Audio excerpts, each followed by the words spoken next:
ಎಲ್ಲರಿಗೂ ನಮಸ್ಕಾರ. ಇವತ್ತು ದೊಡ್ಡಬಳ್ಳಾಪುರ ತಾಲೂಕು ನೇರ್ಲಘಟ್ಟ ಗ್ರಾಮದಲ್ಲಿದ್ದೀವಿ. ಇಲ್ಲಿ ಹೆಚ್ಚಾಗಿ ತೆಂಗು ಮತ್ತು ಅಡಿಕೆ ಜಾಸ್ತಿ. ರೈತರೆಲ್ಲ ಕೂಡ ರೈತಾಪಿ ಜನ ಅಡಿಕೆ ಜಾಸ್ತಿ ಬೆಳೆಸ್ತಾರೆ. ಮತ್ತು ಬಾಳೆ, ಇನ್ನು ಏನೇನೈತಪ್ಪ? ಬಾಳೆ ನಮ್ಮಲ್ಲಿ ಜಾಸ್ತಿ ಬಾಳೆ, ಅಡಿಕೆ, ತೆಂಗು ಇವೆಲ್ಲ ಬೆಳೆದಿದ್ದಾರೆ. 30 ವರ್ಷದಿಂದ ಈ ಅಡಿಕೆ ಗಿಡಗಳನ್ನು ಬೆಳೆಸ್ಕೊಂಬರ್ತಾ ಇದ್ದಾರೆ. ಯುಗಾದಿ ಹಬ್ಬದ ಹಿಂದಿನ ದಿನ ಜೋರಾಗಿ ಸುಂಟ್ರ ಗಾಳಿ ಬಂತು, ಮಳೆ ಬಂತು. ಈ ಗಾಳಿಗೆ ಸುಮಾರು ತೆಂಗಿನ ಮರಗಳು ಮತ್ತು ಅಡಿಕೆ ಮರಗಳು ಬಿದ್ದೋಗ್ಬಿಟ್ಟವೆ. ಈ ತೆಂಗು ಅಡಿಕೆನೇ ರೈತರಿಗೆ ಆದಾಯ ತಂದುಕೊಡೋದು. ವರ್ಷಕ್ಕೊಮ್ಮೆ ಒಂದು ಅಡಿಕೆ ಗಿಡದಿಂದ 2 ರಿಂದ 3 ಸಾವಿರ ಬರುತ್ತೆ. ಅಂಥ ಗಿಡಗಳು ಸುಮಾರು ಒಬ್ಬೊಬ್ಬ ರೈತ 2,000 ಗಿಡ ಇರ್ತಕ್ಕಂಥ ರೈತ ತೋಟದಲ್ಲಿ 150 ರಿಂದ 250ವರೆಗೂ ಈ ಅಡಿಕೆ ಗಿಡ ಬಿದ್ದೋಗ್ಬಿಟ್ಟಿದೆ, ಮುರಿದೋಗ್ಬಿಟ್ಟಿದೆ. ತುಂಬ ನಷ್ಟ ಆಗೈತೆ ರೈತರಿಗೆ. ಇದಕ್ಕೆ ಸಂಬಂಧಪಟ್ಟಂತೆ ರೈತರು ಕಂದಾಯ ಇಲಾಖೆ ಮತ್ತು ತೋಟಗಾರಿಕೆ ಇಲಾಖೆ ಎರಡಕ್ಕೂ ಕೂಡ ದೂರು ನೀಡಿದ್ದಾರೆ. ಆದರೂ ಕೂಡ ಅಧಿಕಾರಿಗಳು ಇದುವರೆಗೂ ಬಂದೇ ಇಲ್ಲ. ಯುಗಾದಿ ಹಬ್ಬದ ದಿನ ರಜಾ ಇತ್ತು, ರಜಾ ತಗೊಂಡ್ರು. ಮತ್ತು ಇದೊಂದೇ ಅಲ್ಲ, ಗ್ರೀನ್ ಹೌಸ್ಗಳು ಕೂಡ ನಷ್ಟ ಆಗಿದೆ. 25 ಎಕರೆ ಅಲ್ಲ, ಇನ್ನೂ ಜಾಸ್ತಿನೇ ನಷ್ಟ ಆಗೈತೆ. ಅಧಿಕಾರಿಗಳು ಯಾರೂ ಕೂಡ ಗ್ರೀನ್ ಹೌಸ್ ಮಕ ನೋಡಲಿಲ್ಲ. ರೈತರು ಅಡಿಕೆ, ತೆಂಗು ಬಿದ್ದಿರ್ತಕ್ಕಂಥ ಮರಗಳನ್ನು ಕೂಡ ಪರಿಶೀಲನೆ ಮಾಡಿಲ್ಲ. ಜೋರಾಗಿ ಗಾಳಿ ಬಂದಿದ್ದಕ್ಕೆ ತಲಗವಾರದಲ್ಲಿ ನೇರ್ಲಘಟ್ಟದಲ್ಲಿ ಒಂದು ಮನೆ ಶೀಟು ಕೂಡ ಹೋಗಿದೆ. ಆದರೂ ಕೂಡ ದುಡ್ಡು ಕೊಟ್ಟರೂ ಕೂಡ ಸಂಬಂಧಪಟ್ಟ ಅಧಿಕಾರಿಗಳು ಯಾರೂ ಕೂಡ ಸ್ಪಾಟ್ನ ಪರಿಶೀಲನೆ ಮಾಡಿಲ್ಲ ಅಂಥೇಳಿ ರೈತರು ಆರೋಪ ಮಾಡ್ತಾ ಇದ್ದಾರೆ. ಈಗೇನು ನಷ್ಟ ಆಗಿದೆ ರೈತರಿಗೆ, ಆ ನಷ್ಟವನ್ನು ತುಂಬಿಸ್ಕೊಡ್ಬೇಕು. ಇಲ್ಲಾಂದರೆ ನಮಗೆ ಜೀವನಾಧಾರ ಕಡಿಮೆ ಆಗುತ್ತೆ, ಜೀವನಾಧಾರ ಮಾಡೋಕ್ಕಾಗೋದಿಲ್ಲ. ಇದೇ ನಮಗೆ ತೆಂಗು ಮತ್ತು ಅಡಿಕೆಯಿಂದನೇ ನಮ್ಮ ಜೀವನ. ಅಡಿಕೆ ಬಿದ್ದೋಗಿದೆ, ಅದರ ಜೊತೆಗೆ ನಮಗೆ ಈ ಮಳೆಯಿಂದ ನಷ್ಟ ಆಗಿರೋದ್ರಿಂದ ಈ ನಷ್ಟವನ್ನು ಸಂಪೂರ್ಣ ಸರ್ಕಾರವೇ ತುಂಬಿಸ್ಕೊಡ್ಬೇಕು ಅಂತೇಳಿ ರೈತರು ಒತ್ತಾಯ ಮಾಡ್ತಾ ಇದ್ದಾರೆ. ಏನೇನು ನಷ್ಟ ಆಗಿದೆ ಅನ್ನೋದ್ರ ಬಗ್ಗೆ, ಏನೇನು ಮರ ಬಿದ್ದೋಗಿದೆ ಅನ್ನೋದ್ರ ಬಗ್ಗೆ ಸಂಪೂರ್ಣ ವಿಡಿಯೋವನ್ನು ತೋರಿಸ್ತೀನಿ ನೋಡಿ. ಸರ್, ಒಂದು 200-250 ಮರ ಹೋಗಿದೆ. ಹಬ್ಬದ ಹಿಂದಿನ ದಿನ ಗಾಳಿ ಬೀಸಿ ಸಿಕ್ಕಾಪಟ್ಟೆ ಸುಂಟ್ರು ಗಾಳಿ ಬೀಸಿ ಕರೆಕ್ಟಾಗಿ ಒಂದು ಅರ್ಧ ಗಂಟೆನೇ ಬೀಸಿದ. ಅಷ್ಟೊತ್ತಿಗೆ ಒಂದು 200ರಿಂದ 300 ಮರ ತಕ್ಕ ಹೋಗಿದೆ. ಆಮೇಲೆ ನಮ್ಗೆ ವರ್ಷಕ್ಕೂ ಇದ್ರಾಗ ಒಂದು 2,000 ರೂಪಾಯಿ ಬರೋದು ಒಂದು ಗಿಡದಲ್ಲಿ. ಪೂರ್ತಿ ಲಾಸ್ ಆಗಿದೆ. ಎಷ್ಟು ಎಕರೆ ಹಾಕಿದ್ದೀರಾ? 4 ಎಕರೆ ಇದೆ ಅಡಿಕೆ ತೋಟ. 4 ಎಕರೆದಲ್ಲಿ 250ರಿಂದ 300 ಅಡಿಕೆ ಮರಗಳೋಗಿದೆ. ಸುತ್ತಮುತ್ತ ಎಲ್ಲ ಹೋಗಿದೆ. ಇದುವರೆಗೂ ಯಾವ ಅಧಿಕಾರಿಗಳಾಗಲಿ ಯಾರು ಇನ್ನೂ ಬಂದಿಲ್ಲ ಸ್ಥಳಕ್ಕೆ. ಅಂದರೆ ಅಧಿಕಾರಿಗಳು ಬಂದಿರೋ, ಅಧಿಕಾರಿಗಳ ಗಮನಕ್ಕೆ ನೀವು ತಂದಿದ್ದೀರಾ? ಅಧಿಕಾರಿಗಳ ಗಮನಕ್ಕೆ ಎಲ್ಲರೂ ತಂದಿದ್ದಾರೆ ಸರ್. ಆದರೂ ಕೂಡ ಅಧಿಕಾರಿಗಳು ಸ್ಪಂದಿಸಲಿಲ್ಲ. ಬಂದೂ ಇಲ್ಲ ಇದುವರೆಗೂ. ತೋಟಗಾರಿಕೆ ಇಲಾಖೆನವರು. ಇದು ಎಷ್ಟು ಗಿಡ ಇರೋದು ನಿಂದು ಟೋಟಲ್? ಸರ್, ಟೋಟಲ್ ಒಂದು 2,500 ಗಿಡ ಇದೆ. ಅದರಲ್ಲಿ 250 ಗಿಡ ಹೋಗಿದೆ, ಒಂದು 50 ಗಿಡ ಬಗ್ಗೆಟ್ಟಿದೆ. ಸರ್, 300 ಗಿಡವನ್ನು ನೀವು ಫಸಲು ಬಂದಿರೋದು ಪೂರ್ತಿ ಎಲ್ಲ ಹಾನಿಯಾಗಿದೆ. ಅಧಿಕಾರಿಗಳು ಯಾವುದೂ ಸ್ಪಂದಿಸಿಲ್ಲ.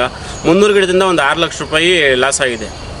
ಇನ್ನು 6 ಲಕ್ಷ ಅಂದರೆ ಈ ವರ್ಷ ಮಾತ್ರ 6 ಲಕ್ಷ ಲಾಸ್ ಆಗಿದೆ. ಇನ್ನು ಇದು 7-8 ವರ್ಷ ನಾವು ಬೇರೆ ಉಣಿರೋ 7-8 ವರ್ಷ ಬೇಕು. ಇದು ಒಂದು 10 ವರ್ಷದ ಗಿಡ ದೊಡ್ಡದಾಗತಕ್ಕ ಅಂಥ ಫಸಲು ಬರೋಲ್ಲ ಎಲೆ ಗಿಡ. ನಾವು ನೇರ್ಲಘಟ್ಟ ವಾಸಿ ಚಂದನ್ ಅಂತೇಳಿ ರೈತರು, ನಾವು ಪ್ರಗತಿಪರ ರೈತರು. ಏನು ಮೊನ್ನೆ ಹಬ್ಬದ ಹಿಂದಿನ ದಿನ ಸುಂಟ್ರು ಗಾಳಿ ಮತ್ತು ಮಳೆ, ಗಾಳಿ ವಿಪರೀತ. ಆ ಗಾಳಿ ಬಂದು ನಮ್ಮದು ಒಂದು 2,000 ಅಡಿಕೆ ಮರ ಇತ್ತು. 2,000 ಅಡಿಕೆ ಮರದಲ್ಲಿ ಒಂದು 150 ಅಡಿಕೆ ಮರ ಸುಂಟ್ರು ಗಾಳಿ ಬೀಸಿ ಬಿದ್ದೋಗೈತೆ. ಒಂದು ಅಡಿಕೆ ಮರ ಬಂದು 2,000 ರೂಪಾಯಿ ನಮಗೆ ಆದಾಯ ಕೊಡ್ತಾಯಿತ್ತು. 150 ಅಡಿಕೆ ಮರ ಅಂತಂದರೆ ನಮಗೆ 2,000 ಅಂತಂದರೆ 3 ಲಕ್ಷ ರೂಪಾಯಿ ಆಯಿತು. ಅದು 30 ವರ್ಷದ ಅಡಿಕೆ ಮರ ನಮ್ಮದು ತೋಟದಲ್ಲಿ ಇರೋದು. 30 ವರ್ಷದ್ದು ಅಂತಂದರೆ ಕಮ್ಮಿ ಅಂದ್ರೂ ಅದಿನ್ನು 5 ವರ್ಷ ನಮಗೆ ಫಸಲು ಕೊಡೋ ಅಂಥ ಅಡಿಕೆ ಮರ. 5 ವರ್ಷಕ್ಕೆ ಅಂದರೆ 1 ವರ್ಷಕ್ಕೆ ಇವಾಗ ನಮಗೆ 3 ಲಕ್ಷ ಲಾಸ್ ಆಗೈತೆ. ಅಂದರೆ 5 ವರ್ಷಕ್ಕೆ 15 ಲಕ್ಷ ಲಾಸ್ ಆಗೈತೆ. ಆಮೇಲೆ ತೆಂಗಿನ ಮರ, ಒಂದು 3 ತೆಂಗಿನ ಮರ ಬಿದ್ದೋಗೈತೆ. ತೆಂಗಿನ ಮರ ವರ್ಷಕ್ಕೆ ಏನಿಲ್ಲ ಅಂದ್ರೂ ಅದು ಒಂದು 10 ರಿಂದ 12 ಸಾವಿರ ರೂಪಾಯಿ ಕೊಡೋ ಅಂಥ ಆದಾಯದ ಮರ. ಅದು 3 ಬಿದ್ದೋಗೈತೆ. ಅದು ಇನ್ನೂ ಒಂದು 10 ವರ್ಷ 15-20 ವರ್ಷ ಇರೋ ಅಂಥ ಮರನೇ. ಅಲ್ಲಿಗೆ ಎಷ್ಟು ಲಾಸ್ ಆಗೈತೆ ಅಂತ ನೀವು ಲೆಕ್ಕ ಹಾಕಬೇಕು. ಆಮೇಲೆ ನಾವು ಏನು ಈ ಬಾಳೆ ಗಿಡ ನಮ್ಮ ಊರಲ್ಲಿ ಸುತ್ತಮುತ್ತ ನೇರ್ಲಘಟ್ಟ, ಮಳ್ಳೆನಹಳ್ಳಿ ಮತ್ತು ಗಾಳಿಪೂಜೆ, ಆಮೇಲೆ ಹೊನ್ನಘಟ್ಟ, ಈ ಕಡೆ ಎಲ್ಲ ಬಾಳೆ, ಅಡಿಕೆ, ತೆಂಗು ಈ 3ಕ್ಕೂ ಡ್ಯಾಮೇಜ್ ಆಗೈತೆ. ಅಧಿಕಾರಿಗಳಿಗೆ ಫೋನ್ ಮಾಡಿ ಹೇಳಿ ಹಿಂಗೆ ಡ್ಯಾಮೇಜ್ ಆಗೈತೆ ಅಂತ.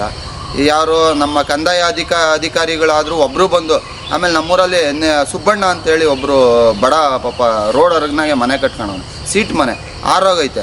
ಕಂದಾಯ ಇಲಾಖೆಯವ್ರಿಗೆ ಹೇಳಿರಿ RI ಅವ್ರಿಗೆ ಫೋನ್ ಮಾಡಿದ್ದೆ, ಅವರು ಬಂದು ಇನ್ನೂ ಇಣಕ್ಕೂ ನೋಡಿಲ್ಲ, ಒಂದು ವರದಿನೂ ಬರೆದಿಲ್ಲ. ಆಮೇಲೆ ನಮ್ಮ ತೋಟಗಳೆಲ್ಲ ಹಿಂಗೆ ಆಗೋಗೈತೆ ಅಂದರೆ ಆಯ್ತಪ್ಪ ತಗೊಂಬಪ್ಪ ಪಾಣಿನೂ ಆಧಾರ್ ಕಾರ್ಡು ಮತ್ತು ಬ್ಯಾಂಕ್ ಪಾಸ್ಬುಕ್ ಆಫೀಸಿಗೆ ತಗೊಂಬ ಅಂತ ಹೇಳ್ತಾರೆ. ಇಲ್ಲಿ ಅನಾಹುತ ಆಗಿರೋದು ನಾವು ತಗೊಂಡೋಗಿ ಕೊಟ್ಟರೆ ಏನು ಅಂತ ಅವ್ರು ಇದು ಮಾಡ್ತಾರೆ ಸರ್. ಅದಕ್ಕೆ ನಾವು ಸೂಕ್ತವಾದ ಸಂಬಂಧಪಟ್ಟ ಅಧಿಕಾರಿಗಳು ತಹಶೀಲ್ದಾರ್ಗೆ ಇವ್ರಿಗೆಲ್ಲ ಮನವಿ ಮಾಡ್ತಾ ಇದ್ವಿ, ಬಂದು ಸ್ಥಳ ವೆರಿಫಿಕೇಷನ್ ಸ್ಥಳ ಮಾಜೂರು ಮಾಡಿ ನಮಗೇನಾಗ್ತದೆ ಅದನ್ನು ಸೂಕ್ತವಾದ ಪರಿಹಾರ ಕೊಡಬೇಕು ಅಂತೇಳಿ ಸರ್ಕಾರನ ಮತ್ತು ಎಲ್ಲ ಅಧಿಕಾರಿ ವರ್ಗದವ್ರನ್ನ ನಾವು ಕೈ ಮುಗಿದು ನಾವು ಕೇಳ್ಕೊತಾ ಇದ್ದೀವಿ ಸರ್. ಈ ಲಾಸ್ನ ಬರ್ಸ್ಕೊಡ್ಬೇಕು ಅಂತೇಳಿ ಸರ್ಕಾರನ ಮನವಿ ಮಾಡ್ಕೊತಾ ಇದ್ದೀವಿ. ಸರ್ ನಮಸ್ಕಾರ. ನಾನು ಹೊನ್ನಘಟ್ಟ ಮಾಜಿ ಗ್ರಾಮ ಪಂಚಾಯತಿ ಸದಸ್ಯ, ಕೆಸೂರು ಗ್ರಾಮ ಪಂಚಾಯತಿ ಸದಸ್ಯರು. ನಮ್ಮ ತೋಟ ಇದು ಬಾಳೆ ಗಿಡ ಮತ್ತು ಅಡಿಕೆ ಗಿಡ ಎಲ್ಲ ತುಂಬ ಮೊನ್ನೆ ಬಿರುಗಾಳಿ ಮಳೆಗೆಲ್ಲ ನೆಲ ಕಚ್ಚಿದೆ. ಸುಮಾರು ಲಕ್ಷಾಂತರ ರೂಪಾಯಿ ಲಾಸ್ ಆಗಿದೆ ಸರ್. ಬೇರೆ ನೋಡಿ ಇಂಥ ಗೊನೆ ಎಲ್ಲ ಇನ್ನೊಂದು 15-20 ದಿನ ಇದ್ದಿದ್ರೆ ಇವೆಲ್ಲ ಬರೋವು. ಇಂಥ ಈ ಗೊನೆ ನೋಡಿ ಕಮ್ಮಿ ಅಂದರೂ ಇಷ್ಟಾತ್ರ ಗೊನೆಗಳು ಸುಮಾರು 100 ಗೊನೆಗಳು ಬಿದ್ದೋಗಿದೆ, 100 ಅಡಿಕೆ ಗಿಡಗಳು ಬಿದ್ದೋಗಿದೆ. ತುಂಬ ಲಾಸ್ ಆಗಿದೆ. ಏನಕ್ಕೆ ಬಿದ್ದಿದ್ದು ಸರ್? ಮೊನ್ನೆ ಒಂದು 4-5 ದಿನದಿಂದ ಬಂದಂಥ ಬಿರುಗಾಳಿ ಮಳೆಗೆ ಗಾಳಿ, ಸಿಕ್ಕಾಪಟ್ಟೆ ಗಾಳಿ, ಆ ಗಾಳಿಯಿಂದ ಎಲ್ಲ ಮರಗಳು ಬಿದ್ದೋಗಿ ಊರಲ್ಲಿ ಒಂದು 9 ಲೈಟ್ ಕಂಬ, 2-3 TC, ಲಕ್ಷಾಂತರ ರೂಪಾಯಿ ನಮ್ಮೂರಲ್ಲೇ ಲಾಸ್ ಆಗಿದೆ ಸರ್. ಇನ್ನು ಇದು ತಾಲೂಕಾದ್ಯಂತ ಸುಮಾರಾಗಿದೆ. ಈಗೂ KEB ಲೈನ್ಮೆನ್ಗೆ ನಾನು ಫೋನ್ ಮಾಡಿದ್ದೆ, ಕರೆಂಟ್ ಇಲ್ಲ ವಾರದಿಂದ. ಇನ್ನೂ ಎಷ್ಟು ದಿನ ಆಗುತ್ತೆಪ್ಪ ಅಂದರೆ ಇನ್ನೂ 4-5 ದಿನ ಆಗುತ್ತೆ ಅಂತ ಹೇಳ್ತಾರೆ. ಮೋಟ್ರುಗಳು ಓಡ್ತಾ ಇಲ್ಲ, ಮತ್ತು ಕುಡಿಯೋಕ್ಕೆ ನೀರಿನ ವ್ಯವಸ್ಥೆಗಳು ಹೆಂಗ ಮೊನ್ನೆ 24 ಅವರ್ ಕರೆಂಟ್ ರೆಡಿ ಮಾಡಿದ್ದಾರೆ. 1-2 ಬೋರ್ ಓಡ್ತಾಯಿದೆ ಊರಿಂದು. ಅದರಿಂದ ನಮಗೆ ಆಗಿರೋ ಅಂಥದ್ದು ನಷ್ಟ ಸರ್ಕಾರ ಬರ್ಸ್ಕೊಡ್ಬೇಕು. ಸುಮಾರು ರೈತರುಗಳು ಏನು ಇವತ್ತು ಸಾಲದಲ್ಲಿದ್ದೀವಿ, ಬ್ಯಾಂಕ್ನವ್ರು ನೋಟಿಸ್ ಎಲ್ಲ ಕಳಿಸ್ತಾ ಇದ್ದಾರೆ, ಸಾಲಗಳು ಬೇಜಾನಿದೆ ಸರ್. ಅವಾಗ ಈ ಥರ ವರ್ಷನೂ ಇದೇ ಥರ ಆಗ್ತಾ ಇದ್ದಾರೆ, ರೈತ ಎಲ್ಲಿ ಸರ್ ಉದ್ಧಾರ ಆಗೋದು? ಬ್ಯಾಂಕಿಗೆ ಹೆಂಗೆ ಬಡ್ಡಿ ಕಟ್ಟೋಕ್ಕಾಗ್ತಾಯಿಲ್ಲ. ಬಡ್ಡಿ ಬಿಡ್ರಿ ಅಂದರೆ ಬ್ಯಾಂಕ್ನವ್ರು ಬಡ್ಡಿ ಬಿಡೋಲ್ಲ. ಬಡ್ಡಿ ಚಕ್ರ ಬಡ್ಡಿ ಹಾಕ್ಕೊಂಡು ಲಕ್ಷಾಂತರ ರೂಪಾಯಿ ಹಾಕಿದ್ದಾರೆ. ಬೇರೆ 7 ಲಕ್ಷ ತೊಗೊಂಡಿರೋ ಲೋನ್ಗೆ 50 ಲಕ್ಷ ಕಟ್ಟಿ ಅಂತ ಇದ್ದಾರೆ. ಎಲ್ಲಿಂದ ಕಟ್ಟೋದು ಸರ್? ಅದು ಸಹ ಸರ್ಕಾರ ನಮಗೆ ಅದಕ್ಕೂ ಒಂದು ಪರಿಹಾರ ಎಲ್ಲ ರೈತರಿಗೂ, ತಾಲೂಕಿನಾದ್ಯಂತ ರೈತರು ಏನಿದ್ದಾರೆ, ಇಡೀ ನಮ್ಮ ಕರ್ನಾಟಕದಲ್ಲಿ ಏನಿದೆ, ಸರ್ಕಾರನೇ ಇದು ಕೊನೆ ಸರ್. ಬಿರುಗಾಳಿ ಮಳೆಗೆ ಆಗಿದೆ, ಯಾರಿಂದನೂ ತಡೆಯೋಕ್ಕಾಗಲ್ಲ. ಅದನ್ನು ಸರ್ಕಾರ ಬರ್ಸ್ಕೊಡ್ಬೇಕು. ಅದರಿಂದ ನಾನು ಸರ್ಕಾರಕ್ಕೆ ಮನವಿ ಮಾಡ್ಕೋತಾ ಇದ್ದೀನಿ ಸರ್. ಹಾಗೆ ನಾನು ಹಿಂದೆ ಇದೇ ಜಾಗದಲ್ಲೇ ಒಂದು ಪಾಲಿ ಹೌಸ್ ನಿರ್ಮಾಣ ಮಾಡಿ ರೇಷ್ಮೆ ಮನೆ ಸಹ ನಿರ್ಮಾಣ ಮಾಡಿದೆ, ಬಿದಿರು ಮತ್ತು ತೆಂಗಿನಗರಿಯಿಂದ. ಇಡೀ ನಮ್ಮ ತಾಲೂಕಲ್ಲೇ ಯಾರೂ ಮಾಡಿರಲ್ಲ. ಆ ಥರ ಮಾಡಿದಾಗ ಅವಾಗೂ ಗಾಳಿ ಮಳೆ ಬಂದು ಇಡೀ 3/4 ಎಕರೆ ಪಾಲಿ ಹೌಸ್ ಸಮೇತ ಮತ್ತು ರೇಷ್ಮೆ ಉಳು ಮನೆ ಸಮೇತ ಅವಾಗೂ ತುಂಬ ಲಕ್ಷಾಂತರ ರೂಪಾಯಿ ಲಾಸ್ ಆಯಿತು. ಯಾವುದೇ ಗೌರ್ಮೆಂಟಿಂದ ಒಂದೇ ಒಂದು ರೂಪಾಯಿ ಸಹ ಪರಿಹಾರ ಬಂದಿಲ್ಲ ಸರ್ ಅವತ್ತು. ಇವತ್ತು ಪರಿಹಾರಕ್ಕೋಸ್ಕರ ಬೇಡ್ಕೊತಾ ಇದ್ದೀವಿ. ಇವತ್ತು ಹಿಂಗಾಗಿದೆ ಯಾವುದೇ ಕಾರಣಕ್ಕೂ ಬ್ಯಾಂಕ್ನವರು ನಿಮ್ಮ ಸಾಲನ ನಾವೇನು ಮಾಡಲ್ಲ ಅಂತ ಅಂದ್ಬಿಟ್ಟು ಅವಾಗ ಕುಮಾರಸ್ವಾಮಿ ಫೀಲ್ಡಿಂದ 2 ಲಕ್ಷ ಮನ್ನಾ ಮಾಡಿದ್ದಾರೆ ನೋಡಿ ಅಂದರೆ, ಇಲ್ಲ ಯಾವುದ್ರಿಗೆ ಬಂದಿಲ್ಲ, ನಮಗೆ ಯಾವುದೇ ಗೌರ್ಮೆಂಟ್ ನಮಗೆ ಇದು ಕಳಿಸಿಲ್ಲ, ಅಲಾಟ್ಮೆಂಟ್ ಕಳಿಸಿಲ್ಲ. ಅದು ಆಗಿದೆ, ಅವರು ನಮಗೆ ಡೀಟೇಲ್ಸ್ ಕೊಡ್ತಾ ಇಲ್ಲ ಬ್ಯಾಂಕ್ನವರು. ಈ ಕಾರ್ಪೊರೇಷನ್ ಬ್ಯಾಂಕಲ್ಲಿ ನಾವು ಸಾಲ ಮಾಡೀವಿ, ಇವಾಗ ಯೂನಿಯನ್ ಆಗಿದೆ, ಅವರು ಹಾಕಿದ್ದಾರೆ 50 ಲಕ್ಷ ಆಗಿದೆ, 60 ಲಕ್ಷ ಆಗಿದೆ ಅಂತ ಅಂದ್ಬಿಟ್ಟು ಅವ್ರಿಗೆ ಮನಸ್ಸಿಗೆ ಹೆಂಗೆ ಬಂದಿದೆ ಹಂಗೆ ಹಾಕ್ಕೊಂಡು ಹೋಗಿದ್ದಾರೆ. ಡೀಟೇಲ್ಸ್ ಕೊಡಿ ಅಂದರೂ ಡೀಟೇಲ್ಸ್ ಕೊಡ್ತಾ ಇಲ್ಲ. ಯಾವ ಥರ ಬಡ್ಡಿ ಹಾಕಿದ್ದೀರ ನೀವು? ಹಿಂದೆ ಸುಮಾರು ಅವಾಗ 2000 ಇಸ್ವಿಯಲ್ಲೂ ಸಹ ತುಂಬ ಲಾಸ್ ಆಗಿದೆ ಸರ್. ಬಂಧುಗಳೇ, ಕಳೆದ 3-4 ದಿನಗಳ ಹಿಂದೆ ಏನು ಬಿರುಗಾಳಿ ಸಹಿತ ಭಾರಿ ಮಳೆಯಿಂದ ಏನು ಅನಾಹುತಗಳು ನಡೀತು, ಅದೇ ರೀತಿ ಈ ಹಳ್ಳಿನಲ್ಲೂ ಕೂಡ ಸುಮಾರು 9ರಿಂದ 10 ಲೈಟ್ ಕಂಬಗಳು ಸಂಪೂರ್ಣವಾಗಿ ಬಿದ್ದು ಜಖಮಾಗಿದೆ. ಮಾತ್ರ ಅಲ್ಲ, 2 TCಗಳು ಅಂದರೆ ವಿದ್ಯುತ್ ಪರಿವರ್ತಕಗಳು ಪೂರ್ತಿ ಅವು ಕೂಡ ನಾಶ ಆಗಿ ಇವತ್ತು 3-4 ದಿನದಿಂದ ಪೂರ್ತಿ ಕಗ್ಗತ್ತಿನ ಪರಿಸ್ಥಿತಿ ನಿರ್ಮಾಣ ಆಗಿದೆ. ಆದರೂ ಕೂಡ ಸಕಾಲಿಕವಾಗಿ ಸ್ಪಂದಿಸಿ KEBನವರು ವಿದ್ಯುತ್ತಿಗೆ ತಾತ್ಕಾಲಿಕ ವ್ಯವಸ್ಥೆ ಮಾಡಿರೋದ್ರಿಂದ ಸದ್ಯಕ್ಕೆ ಜನಗಳು ನಿರಾಳವಾಗಿದ್ದಾರೆ. ಆದರೆ ಇದನ್ನು ಶಾಶ್ವತವಾಗಿ ಸಂಪೂರ್ಣವಾಗಿ ಮಾಡಿಕೊಟ್ರೆ ಜನಗಳಿಗೆ ತುಂಬ ಅನುಕೂಲ ಆಗುತ್ತೆ. ಇದೇ ರೀತಿ ಅನೇಕ ಕಡೆ ಅನೇಕ ಸಮಸ್ಯೆಗಳಾಗಿದೆ. ಅವತ್ತು ಕರೆಂಟು ಸಡನ್ನಾಗಿ ಹಿಂಗೆ ಹೋಗಿದ್ದೆ ಸರಿಂದ ಸುಮಾರು ಮನೆಗಳಲ್ಲಿ ಗೃಹೋಪಯೋಗಿ ವಸ್ತುಗಳು, TV ಇರ್ಬೋದು, ವಾಷಿಂಗ್ ಮಿಷಿನ್ ಇರ್ಬೋದು, ಇಂಥವೆಲ್ಲ ನಾಶ ಆಗಿ ಹೋಗಿದೆ. ಸೊ ಈ ರೀತಿ ಆಗಬಾರ್ದು ಅನ್ನೋ ಉದ್ದೇಶದಿಂದ ತಕ್ಷಣವೇ ಮತ್ತೆ ಇದನ್ನು ತುರ್ತು ಕ್ರಮ ತಗೊಂಡು ಇಲಾಖೆಯವರು ದುರಸ್ತಿ ಮಾಡಿಕೊಟ್ರೆ ಎಲ್ಲ ಸಾರ್ವಜನಿಕರಿಗೂ ತುಂಬ ಅನುಕೂಲ ಆಗುತ್ತೆ. ಆಮೇಲೆ ಬೆಳೆಗಳು ಏನೇನು ಬೆಳೆ ಹಾಳಾಗಿವೆ ಗಾಳಿಯಿಂದ? ಸುಮಾರು ಇದನ್ನು ಹೊರತುಪಡಿಸಿ ಹೇಳೋದಾದರೆ ಈ ಹಳ್ಳಿನಲ್ಲೇ ಸುಮಾರು ನೂರಾರು ಎಕರೆನಲ್ಲಿ ಸಾವಿರಾರು ಬಾಳೆ ಗಿಡಗಳು ಸಂಪೂರ್ಣ ನೆಲೆ ಕಚ್ಚಿದೆ. ಅದು ಫಸಲಿಗೆ ಬಂದಿರೋಂಥವು. ಇನ್ನು ವಾರ 15 ದಿನದಲ್ಲಿ ಕಟಾವಿಗೆ ಬಂದಂಥ ಬಾಳೆ ಗಿಡಗಳು ಸಂಪೂರ್ಣ ನಾಶ ಆಗಿವೆ. ಸುಮಾರು ಒಂದು 30% ಅಡಿಕೆ ಮರಗಳು ಕೂಡ, ಅದು ಈಗ ಹೊಸದಾಗಿಂದ ಇಟ್ಕೊಂಡು 30-40 ವರ್ಷ ಹಳೆಯ ಮರಗಳು ಸಮೇತ ಸಂಪೂರ್ಣ ನೆಲಕ್ಕೊಳ್ಳಿದೆ. ಬೆಲೆ ಕಟ್ಟಲಾಗಂಥ ಬೆಳೆಗಳು ಹೇಳಬೇಕು ಅಂದರೆ ಕೋಟಿಗಟ್ಟಲೆ ಲೆಕ್ಕದಲ್ಲಿ ಇವತ್ತು ನಷ್ಟ ಆಗಿದೆ. ಸರ್ಕಾರದಿಂದ ಏನು ಬಯಸಿದ್ದೀರಾ?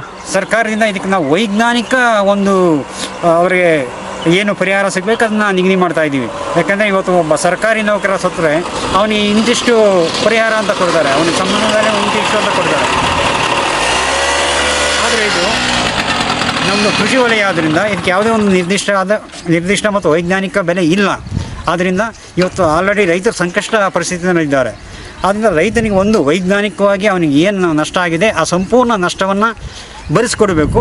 ಎರಡನೇದು, ಇದರಿಂದ ಸುಮಾರು ಜನ 80% ರೈತರು ಇವತ್ತೇನು ಅಡಿಕೆ ಮಾಡಿದ್ದಾರೆ, ಬಾಳೆ ಮಾಡಿದ್ದಾರೆ ಅಥವಾ ಬೇರೆ ಏನು ಬೆಳೆಗಳು ಮಾಡಿ ನಷ್ಟ ಹೊಂದಿದ್ದಾರೆ, ಅವರು 80% ರೈತರು ಸಾಲ ಮಾಡಿ, ಅದು ಬ್ಯಾಂಕ್ ಸಾಲ ಇರ್ಬೋದು, ಖಾಸಗಿ ಸಾಲ ಇರ್ಬೋದು, ಸಾಲ ಮಾಡಿ ಬೆಳೆ ಮಾಡಿರೋಂಥವ್ರು.